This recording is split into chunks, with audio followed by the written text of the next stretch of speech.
Hello, I'm Tom Carpenter, and this is sort of a last minute live stream that we just threw together for the first time. I announced it yesterday, but the Federal Trade Commission released some new rules on junk fees, and I thought because so many people might have questions about that, that we would throw together just a quick tutorial on what travel agencies and tour operators need to know about junk fees. So we'll uh, take care of that right now. If there's anybody who's actually watching live, if you could just type in a comment so that we can, so that I can see that this is actually going out to people, that would be super helpful. And this will be recorded for other people to refer back to later on. So let's get started here. Just to get a few things out of the way, I'm Tom Carpenter with Carpenter Law Group PC. That's my email address if you need to get in touch with me. Also my address and phone number. Legally required to let you know how you can find me if you need to. A couple of professional responsibility disclosures to get out of the way. First off, this could be viewed as attorney advertising. So I'm making that disclosure. This is intended to be for informational purposes only. I am not providing specific legal advice.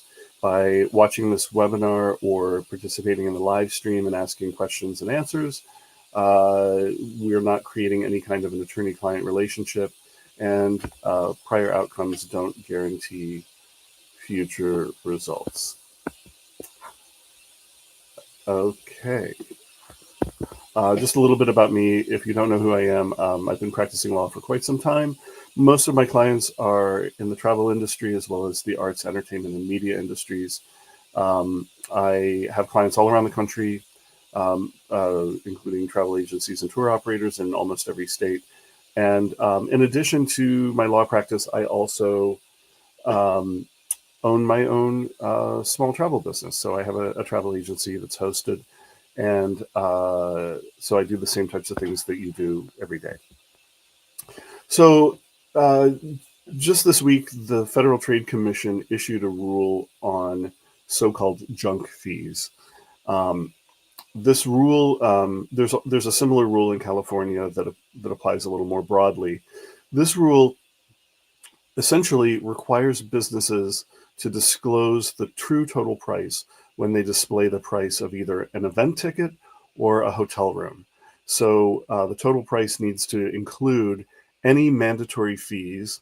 It doesn't have to include government taxes, but if there are any mandatory fees that go along with purchasing a stay at a hotel or a ticket to an event, those fees have to be disclosed at the time of purchase. They have to be displayed. The total price has to be displayed more prominently than other pricing information. So you can't have like a lower price and then a list of other things that are going to be added on. The top line price has to be displayed, including anything that's mandatory that the consumer is going to have to pay. So this is really intended to crack down on mandatory resort fees as far as hotels are concerned, but also if you've bought a ticket through, to a Broadway show or to a sporting event, you might have noticed that when you purchase through the ticket agency, there are all sorts of convenience and service fees. When you log on to the ticket broker's website, it shows you one price, but then if you click through to the checkout page, there are all these additional fees that get added onto your bill, and they won't let you purchase the ticket without those fees. Same thing with resort fees. You show up at the resort, you think you've got a rate of X dollars, but then there are mandatory resort fees that aren't reflected in that initial price that you thought you were paying, and so those are the things that the Federal Trade Commission is trying to crack down on. A few important things that the rule doesn't do.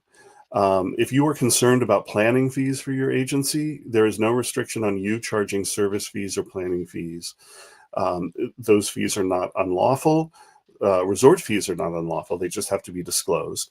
Convenience fees, service fees, All of those things are legal. They just need to be disclosed. It also doesn't prohibit similar fees as part of selling things other than hotel stays, resort accommodations, and event tickets. Hotels and resorts and event tickets. So those are the only two things that are covered by this rule. There's no prohibition on working with a wholesale that might bundle things together, like if they bundle a hotel with flights and transfers and sightseeing excursions. There's no restriction on that. And this is the thing that comes up a lot when clients ask for pricing breakdowns. If you've worked with a supplier partner to bundle things together, and the client comes to you and says, well, how much is that hotel versus the other hotel? You're not required to give a pricing breakdown for tours and vacation packages. The only thing this rule does is require transparency and disclosure of mandatory fees. And actually, I am kind of the mind that this is a good thing for a lot of agencies, because I think we've all been in the position where you have a client who comes to you with pricing that they found on the internet, and that price looks a little bit lower because it doesn't include all of the mandatory fees that you included when you presented your pricing to the client. So consumers generally benefit from this because they're going to know upfront what they're paying for a hotel room or a ticket to a special event. And this really is going to help travel agencies to the extent that it puts you on a level playing field, because that transparency in pricing means that when clients come to you because they've done their own research, that you're going to be looking at more of an apples to apples comparison. So I do think it's a good thing overall. ASTA was really instrumental in lobbying for changes to these rules. They did a great job getting a lot of things in there and keeping a lot of bad things out. So, again, ASTA deserves your support. I'll talk about that in a minute. But agencies do need to be careful about this, because the one thing that ASTA wasn't able to get into the legislation, or the final rule rather, is that there's no safe harbor for travel agencies. So if you get bad information from the hotel and you pass that bad information along, you are potentially going to get caught up in this rule. So this is really only going to happen for hotel bookings if you're doing hotel only bookings. But if you are doing a la carte hotels and only hotels for people, and a lot of people make good money doing that, right? If you pass along pricing to your client and you haven't disclosed the mandatory fees, this rule applies to you, and you're in violation of the Federal Trade Commission rule. The other thing that I think might be a problem is a lot of times when there's publicity about these things, especially something that's good for consumers, it gets promoted in the news media. People see that and they don't understand how it's limited.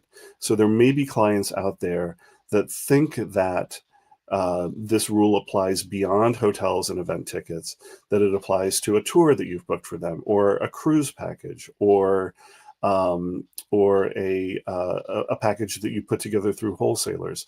And so they may come to you and say that I've seen on the news that you have to disclose all of the pricing elements. They might think that obligates you to give them a pricing breakdown when you've packaged things together or worked with a wholesaler to bundle things together. And so, there's always a risk when these things get these new rules make their way to the consumer, to the general public, that people misunderstand what it is. So, and then just generally, I think, if you are taking net rates and marking them up, I think that's generally something that most agencies don't want to do. If you're a hosted business, you're probably going to be prohibited from doing that. You should be really, really careful about how you add your markup to a hotel room if you're marking up a hotel only stay. So just be careful about that. I would avoid taking net or non-commissionable rates and building in your fees to that, just because it makes your job a lot more complicated. And so this is not really related to the FTC rule, but because it's sort of the thing I was mentioning earlier, I think we've all had had it happen where we go to a supplier like Classic Vacations or FunJet or Travel Impressions or Pleasant Holidays, and you go and you put the package together. It includes a bunch of different things, and there's one price for it. Or maybe you're working with a DMC to put an FIT together, and they give you one price for it. And then you have clients who maybe haven't worked with a travel advisor before, and they say to you, well, what's the breakdown? How much am I paying for that hotel? How much am I paying for those transfers? How much is that sightseeing excursion? It's frustrating to say the least, but I would recommend responding to those requests this way. To say to the client, look, I understand why you would want to know the price of each component, but I don't book travel the way you do. I work with suppliers who negotiate wholesale in-market rates with different hotels and ground transportation providers, excursion providers. They all have contracts for rates that are not publicly available, and their contracts restrict them from telling anybody what the price is of any one element. And they won't even tell me as the travel advisor. But they package those things together, and because they're able to negotiate those rates, they're able to negotiate to build in a fair profit for themselves, but they can't disclose the pricing element of each individual component. If we booked that hotel a la carte, the Federal Trade Commission would require that we disclose any included fees up front, but this is not a hotel a la carte booking. We're maximizing the value by bundling it with other things. This is a package that includes things beyond the hotel stay. So if we booked everything separately, I suspect the overall price would likely be higher for the total package, but many of my supplier partners match prices. So if you see a total package price that's lower than what I've quoted you, and if it's apples to apples, I'll see if I can get my supplier partner to match that price. So that's how I respond. I even have in my email, I've got like a little template where I can click and like drop that into an email that I send to people when they're like, well, what's the breakdown? It frustrates clients because they think you're hiding something from them. Sometimes you have to explain to them, here's a peek behind the curtain. This is how that works. So again, this is not necessarily related directly to the FTC rule. It's not even a legal thing. This is just a pro tip, I guess, for how to respond to those requests. Last thing I want to say is I just want to say thank you to ASTA. ASTA did a lot of lobbying on this. I've said this in other presentations I've done. If you are not a member of the American Society of Travel Advisors, they absolutely 100% deserve your support. They do so much to protect our industry and to protect travel advisors and travel agencies. During the pandemic, they saved the Alaska cruise season coming out of the pandemic. They were responsible for pandemic unemployment assistance for independent contractors in the travel industry and small business owners.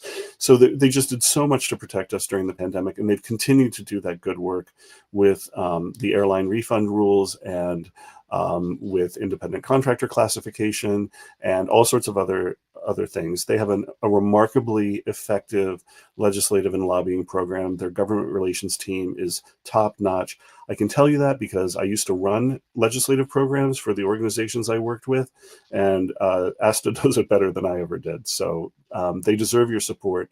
And if you join ASTA as an individual member, you can take advantage of the Member Advantage program, which gives you discounts on lots and lots of things, including there's an attorney referral program, which I participate in.